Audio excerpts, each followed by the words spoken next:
बाप रे, यस्तो महँगो पार्सल। सामानहरू सबै सेल गर्दै गए उठाएको जति। यो कुकुर मेरो पछि किन पर्या? एक त दिन त्यसै खराब थियो आज। बिहान बिहान साइकलमा हावा हाल्न आएको मिल्दैन भनेर पठाइदियो। बिस्तारै गुराउँदै लगे माथिसम्म। एकजना मात्रै बस्दा त यस्तो थियो हावा। अनि म मात्रै बसेर मित्र पार्कको बाइक पसलमा आए यहाँ हावा हाल्न मिल्छ कि भनेर। यहाँ चाहिँ अलिकति दुःख बुझेर उहाँले आफै हावा हालिदिनु भयो। हावा हालेर दुईजना दाजुभाइ बसेर अफिसतर्फ लागे। घरबाट खाना नखाइकन आएको थिए, त्यही भएर आज बिहान खाजा खान आए यता होटेलमा। तातो तातो चना अन्डा खाएर पानी खाएर अफिस आए र ब्याग खोज्न थाले मेरो। हिजो यहीँ राखेको थिएँ तर भेटिरहेको थिएन। सबैभन्दा तल गइसकेको थियो, निकालेर माथि लगे। फलोअप गर्नुपर्ने सामानहरू छुट्टे राखे। 38,700 को पार्सल आएको थियो एउटा अफिसमा। नम्बर डायल गरेर कल गरेको उठेन।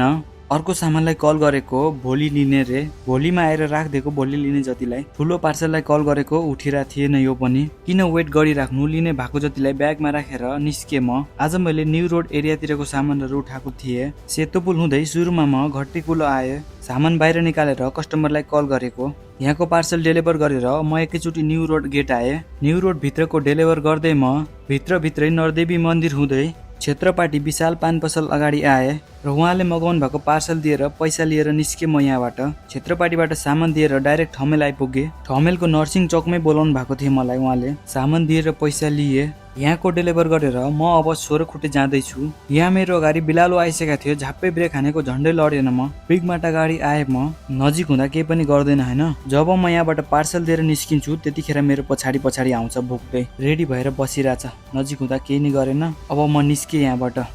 आयो लखाड्दै। विदाउट पर्मिसन किन आयो भनेर लखाड्यो मलाई। साइकलमा चढेर सोह्रखुट्टेको उकालो चढाउन सकिन। घुराउँदै माथिसम्म लगे।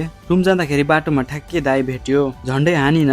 दाईलाई बसाएर दुईजना रुमतर्फ लागे। बिहान बिहान दुईजना भोकै गएको थिए काममा। एकैचोटि अहिले बेलुका रुममा गइरहेछु खाना खानलाई। ढिलो भयो नि, खाना त खानु पर्यो। रुम आएर टिड्डालाई राख्नुपर्ने ठाउँमा राखिसके। रुम छिरेर दुईजना खाना खाए। पैसा बुझाउनलाई एकैचोटि म अफिस आइपुगे। A4 साइजको पेपरमा प्याक गरेर आफ्नो नाम अनि अमाउन्ट कति भएको छ लेखेर बुझाइदिए।